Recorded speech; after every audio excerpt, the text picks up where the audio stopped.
Bismillahirrahmanirrahim. Assalamualaikum warahmatullahi wabarakatuh. Salam sejahtera buat kita semua, shalom.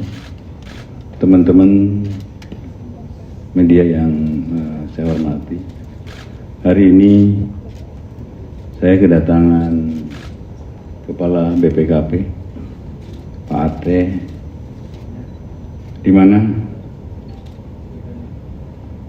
BPKP akan menyampaikan hasil perhitungan kerugian negara atas BTS Poci.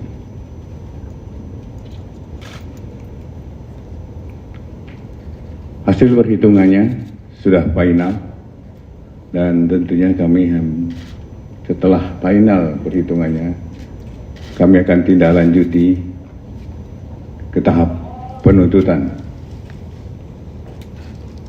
Mengenai jumlahnya, nanti Pak Kepala BPKP akan menyampaikan berapa temuannya dari proyek berapa. Dan untuk itu silakan Pak Kepala BPKP. Terima kasih Pak Jaksa Agung. Assalamualaikum warahmatullahi wabarakatuh. Teman-teman, bahwa kami sesuai permintaan Jaksa Agung Muda Tindak Pidana Khusus Kejaksaan Agung RI tahun 2022 yang lalu, tanggal 31 Oktober, telah diminta bantuannya untuk melakukan penghitungan kerugian keuangan negara dan bantuan keterangan ahli pada kasus dugaan tindak pidana korupsi penyediaan infrastruktur Base Transceiver Station atau BTS 4G dan infrastruktur pendukung pada paket 1, 2, 3, 4, dan 5 Badan Aksesibilitas Telekomunikasi dan Informasi atau BAKTI Kementerian Komunikasi dan Informatika tahun 2020 dan 2022.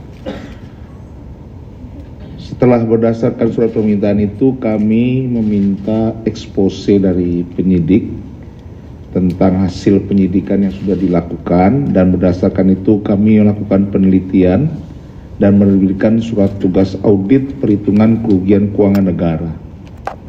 Dalam proses menghitung kerugian keuangan negara, BPKP melakukan prosedur audit, ini antaranya melakukan analisis dan evaluasi atas data dan dokumen, melakukan klarifikasi kepada para pihak terkait, dan juga melakukan observasi fisik bersama tim ahli BRIN dan penyidik ke beberapa lokasi. Selain itu juga mempelajari dan menggunakan pendapat ahli pengadaan barang dan jasa LKPP, ahli lingkungan dari IPB, dan ahli keuangan negara. Berdasarkan semua yang kami lakukan dan berdasarkan bukti yang kami peroleh, kami telah menyampaikan kepada Pak Jaksa Agung, kami menyimpulkan terdapat kerugian keuangan negara sebesar 8 triliun 32 miliar 84 juta 133 795. Kerugian keuangan negara tersebut terdiri dari 3 hal: biaya untuk kegiatan penyusunan kajian pendukung, markup harga, dan pembayaran BTS yang belum terbangun. Demikian yang bisa saya sampaikan Pak Jaksa Agung. Saya kembalikan kepada Pak Jaksa Agung. Terima kasih. Baik Pak Ketua Kepala BPKP. Teman-teman, seperti teman-teman ketahui bahwa kami telah menetapkan 5 tersangka atas kasus BTS ini. Yang pertama adalah AAL, kemudian GMS, GS, MA, dan IH. Saat ini penyidikan telah selesai dan kami akan serahkan tahap 2-nya kepada penuntut, Direktur Penuntutan. Dan selanjutnya akan segera kami limpahkan ke pengadilan. Itu informasi yang pertama, teman-teman. Kemudian ada beberapa hal nanti juga akan disampaikan oleh Pak Jampisus, kemudian teman-teman di Dirdik. Kami juga telah selesai melakukan masuk ke tahap penyidikan khusus. Ada 6 tersangka perkara PT Graha Telkom Sigma periode 2017-2018. Kemudian yang kedua, penyidikan perkara tipikor program pengelolaan dana pensiun perusahaan pelabuhan dan pengerukan pada PT Pelindo. Yang ketiga, penyidikan perkara tindak pidana perkara korupsi fasilitas pembiayaan dari beberapa bank oleh Waskita dan Waskita Beton. Yang kelima adalah penyidikan tindak pidana korupsi pada pekerjaan pembangunan jalan tol Jakarta Cikampek ruas 2 Cikunir sampai dengan Karawang Barat. Saksi yang dilakukan atas perkara Waskita ini sebanyak 46 orang. Kemudian berikutnya adalah penyidikan perkara tipikor pada pengelolaan kegiatan usaha komoditas emas. Ini dalam pendalaman terus, mudah-mudahan kita dapat membuktikannya. Kemudian yang keenam adalah terkait rekapitulasi aset terpidana Beni Cokro. Pengembangan dari sita eksekusi ini, kita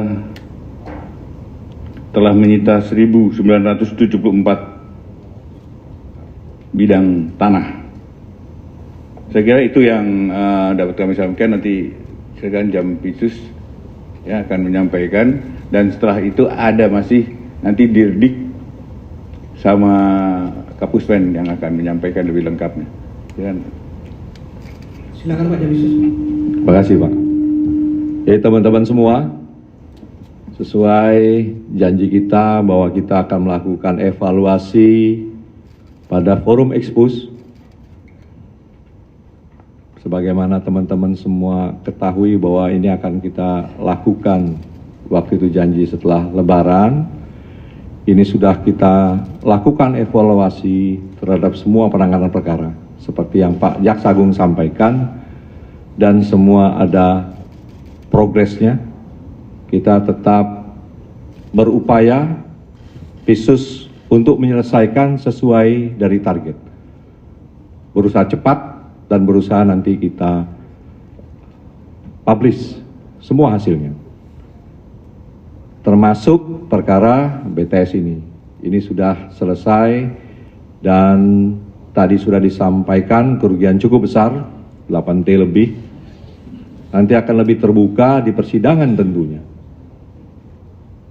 Di sana akan terbuka masing-masing peran para terdakwa, kemudian siapa saja yang terlibat di situ. Jadi sesuai tadi